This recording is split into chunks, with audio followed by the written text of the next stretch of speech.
Oi, pessoal, eu sou a doutora Lia Lima, médica, e hoje nós vamos abordar um assunto que é qual é a do trigo? Por que que tantas pessoas falam para tirar o trigo e a farinha de trigo da alimentação? Você já se perguntou por quê ou você está fazendo isso só porque todo mundo está fazendo? Então hoje eu vou explicar para vocês, tentar resumir e fazer um passo a passo para que vocês possam entender a ciência de toda essa história. Para que a gente possa entender sobre o trigo, primeiro a gente tem que entender qual a classe de alimento que o trigo se constitui. O trigo, ele está dentro dos cereais. Os cereais, eles são alimentos, né, que fazem parte das gramíneas. E nós temos mais de 6.000 espécies, então nós temos muitos tipos de cereais. E o grão, então qual a diferença de cereal e grão?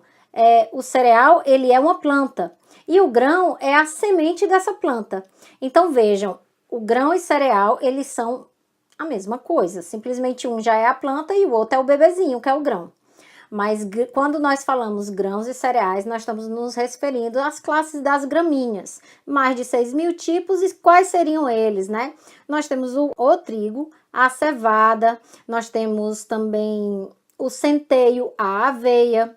E aí, eu só peço que vocês tenham consciência para não confundir a gramínea, que são esses alimentos que eu falei para vocês, com a leguminosa. A leguminosa é outro tipo de alimento, não faz parte do estudo de hoje.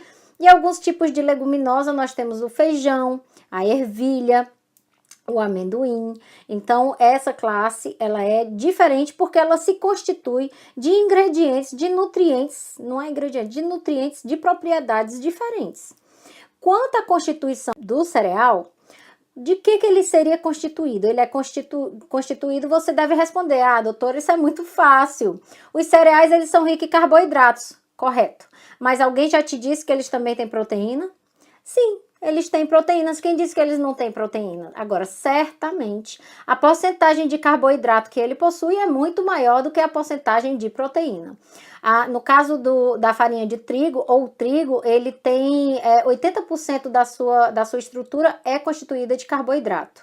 O seu carboidrato mais famoso no trigo de hoje, da atualidade, é a amilopectina A. Então, até agora eu não falei nada de glúten, né? Prestem atenção. E a proteína é constituída cerca de 15% da estrutura do cereal, no caso do trigo, sendo que no trigo da atualidade, no trigo de sempre, a proteína mais famosa é o glúten. Então, vamos resumir nossos aprendizados. As gramíneas são, todas elas a gente pode transformar em farinha. Eles são a mesma coisa que cereal e grão. O cereal é a planta, o grão é o bebê da planta, é a semente. Esses alimentos, eles possuem carboidratos e proteínas, sendo que muito mais de carboidrato, 80%, e o carboidrato do trigo da atualidade é a amilopectina A. E a proteína do trigo é o glúten. Beleza? Eu espero que tenha fixado essas informações que a gente vai passar para as próximas. Então, você está entendendo que o glúten, que é muito conhecido como vilão, ele é uma proteína. E aí você me pergunta, doutor, então me fala uma coisa, qual é o vilão dessa história? É o trigo ou é o glúten? Então, gente, certamente o grande vilão dessa história é o trigo, porque o trigo, além de ter nele o glúten, que pode causar uma inflamação no nosso trato intestinal, no caminho do intestino, ele também tem essa riqueza de carboidrato. A amilopectina A, do tipo A, que é a mais famosa no trigo de hoje, ela constitui várias características maldosas que eu vou descrever para vocês. E o que eu quero deixar claro é que o trigo, essa amilopectina A, ela é famosa no trigo da atualidade. Isso aconteceu por causa da intervenção humana. O homem, ele observou que o trigo, ele é um material de venda extraordinário. Depois do milho, ele é o cereal mais vendido no mundo. E você acha que o homem não ia prestar atenção e tentar ganhar dinheiro com isso? Então, como foi feito isso? Através da nutrigenética, o estudo do DNA daquele alimento, foi modificado o DNA para que aquele trigo pudesse se reproduzir muito rápido. E ele se reproduzindo muito rápido, nós podemos produzir mais alimentos e aí nós podemos também vender mais. também ele foi modificado para que não só se desenvolva rápido, ele também tem que ter um gostinho de quero mais, entendeu? E saciar menos, porque aí se a pessoa sempre quer mais, vou vender mais. Então o trigo da atualidade foi modificado e uma das estruturas que nós observamos que é diferente do trigo da antiguidade é o tipo desse carboidrato mais presente, que é a amilopectina A. O trigo da antiguidade, ele saciava, ele também era rico em outros nutrientes, né, coisa que o trigo da atualidade não tem, e o sabor dele é bem mais intenso. As pessoas que consomem o trigo da antiguidade, trazendo algumas, eles trazem os grãos, né, e cultivam esse grão da forma mais natural possível, eles dizem que o gosto do trigo da atualidade é borrachudo e que o da antiguidade ele tem um gosto bem mais característico e mais forte. Então, ele é totalmente modificado, o trigo da atualidade. Eu acho que a gente só vai ter, isso é uma informação que eu tô te dando. Eu acho que para você ter total certeza, você pode estar pedindo nas redes sociais o trigo já pronto para da antiguidade. Você escreve trigo rústico no Brasil, no Google, e você consegue pedir, né? Não é barato, mas você pode fazer um investimento de um saco de 1 quilo para tentar fazer um pão em casa e ver isso que eu estou comentando para você, para saber que não é coisa da minha cabeça. Agora, o glúten, ele também tem propriedades negativas. O trigo, que tem o glúten e a amilopectina A, ele ganha de todas. Então, estando aí constituído de duas coisas que podem ser invasivas para o nosso corpo, que podem atrapalhar o nosso sistema, ele com certeza é o grande vilão da história.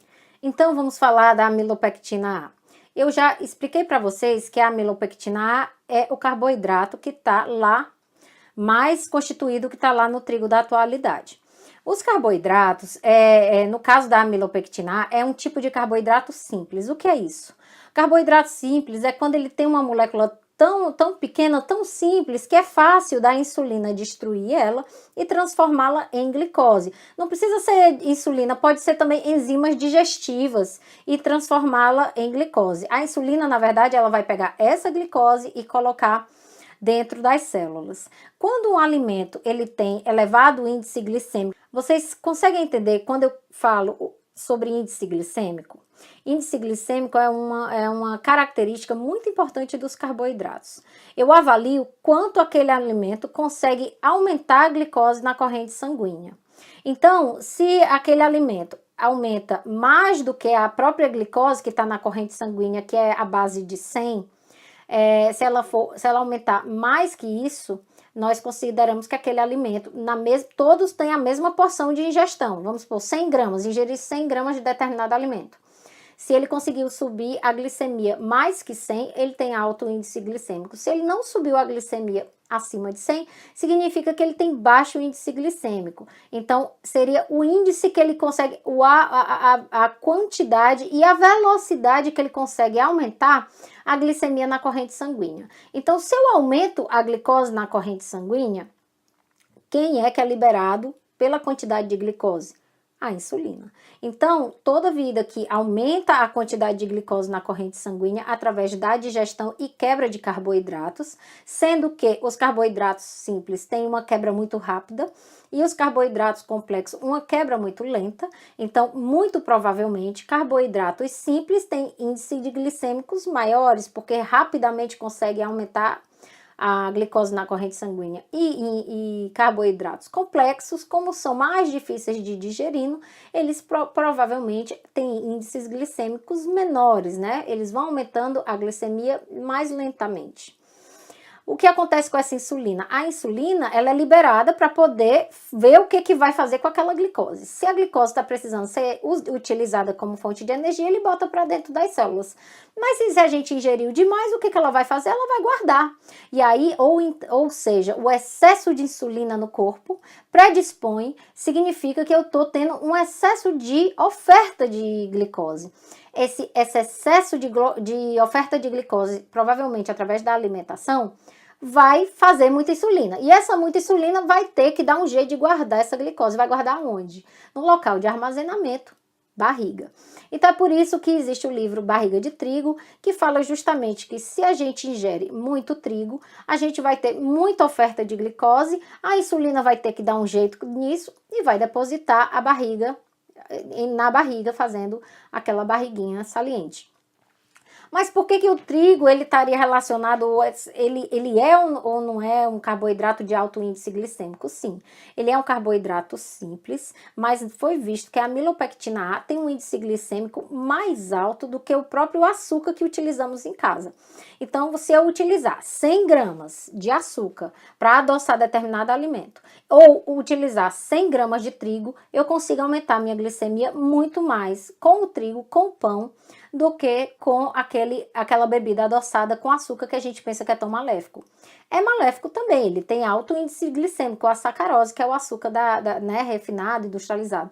Mas o trigo consegue ser pior. Então vejam que a amilopectina A, ela não sacia, porque ela foi mudada geneticamente para você querer mais.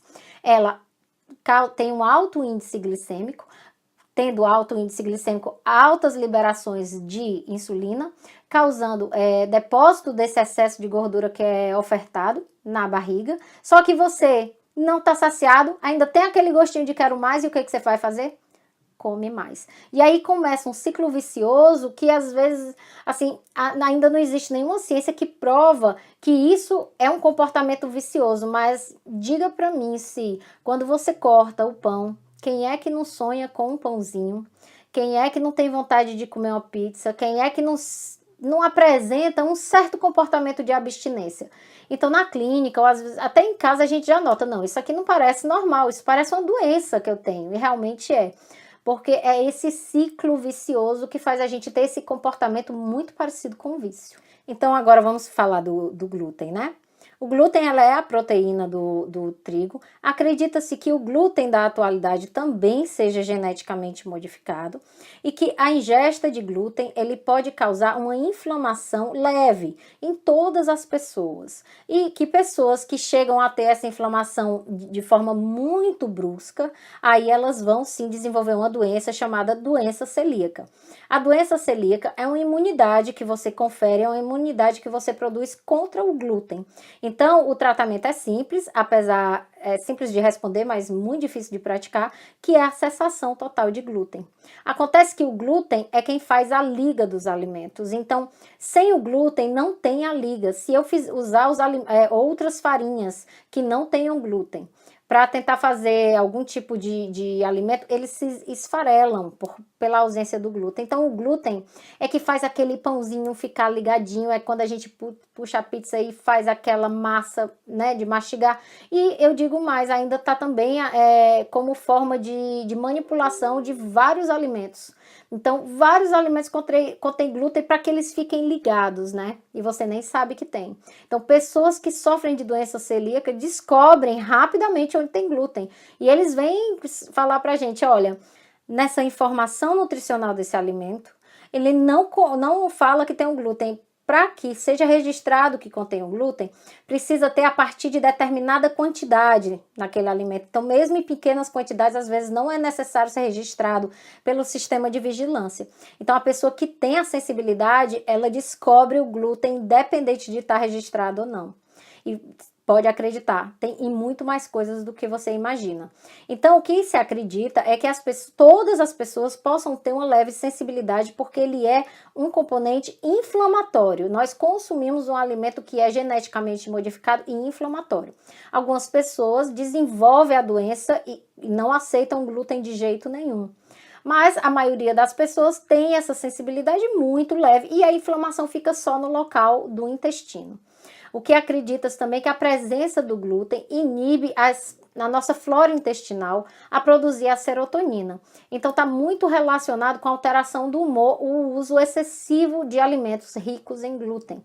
Porque a nossa flora, que é a nossa maior produtora de serotonina, que é o hormônio do prazer, se você pensa que é o cérebro, você está enganado, é a nossa flora intestinal, se eu não me engano é 80% da serotonina da corrente sanguínea vem da flora intestinal. E o glúten lá altera a flora de forma que a flora produtora de serotonina é diminuída. E aí você tem alteração do humor. Então, é isso que eu queria dizer para vocês do glúten. Vamos passar para frente então, né? Ok, doutora, me convenci de que o trigo realmente é maléfico, mas eu te pergunto, por onde eu vou começar? Olha, no café da manhã eu como todo dia um pãozinho. No meu lanche da manhã eu como uma torradinha ou uma bisnaguinha ou então uma barra de cereal que tem farinha de trigo, para informação de vocês. No almoço eu vou e como uma massa porque é meu prato predileto. No lanche da tarde eu como um bolo com café e no jantar eu como um sanduíche. Ou então, quem sabe, eu repito do almoço que tem aquela massa.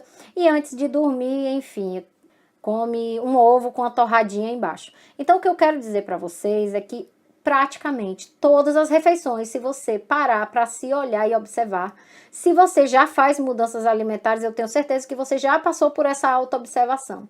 Se você não faz mudanças alimentares, pare e pense quantas vezes você ingere o trigo durante o dia. Muitas vezes. Quem sabe até em todas as refeições. Então, realmente parece impossível, né? Parece impossível, mas não é.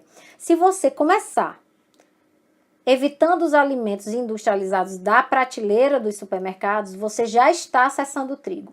Agora veja, se você apresentou algum comportamento de dependência, por exemplo, sonhou com determinado pão, eu sugiro que você come em pequenas quantidades. Eu acho que mudanças radicais demais não é para todo mundo. Tem muita gente que consegue realmente parar determinado hábito e manter, como tem gente que para de fumar e imediatamente nunca mais volta, mas não é a maioria das pessoas, porque existe um comportamento de dependência.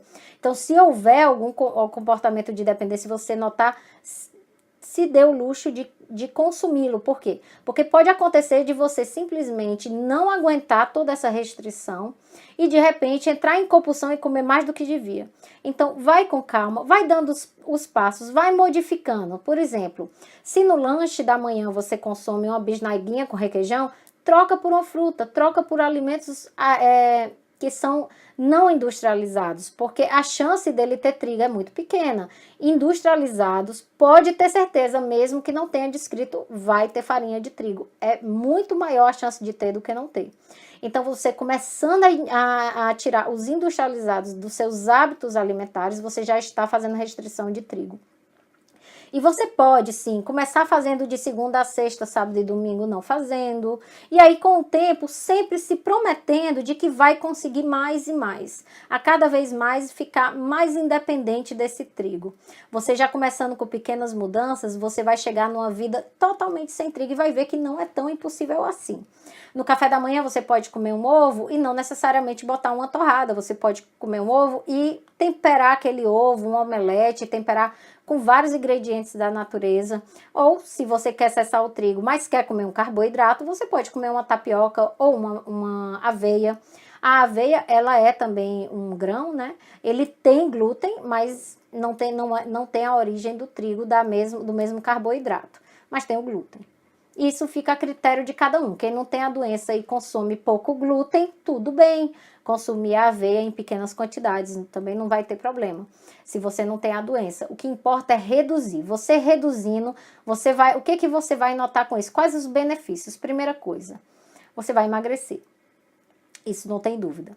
Segunda coisa, você vai emagrecer através de perda de gordura localizada, porque eu expliquei para vocês a história do alto índice glicêmico da amilopectina A.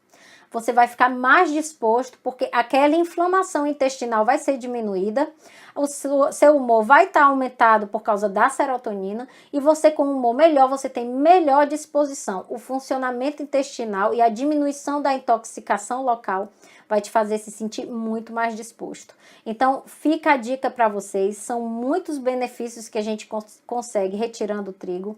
Você não é obrigada a acessar radicalmente, e você pode muito bem já começar fazendo hoje pequenas mudanças. Comece você, descreve pra gente as tuas experiências, compartilha comigo.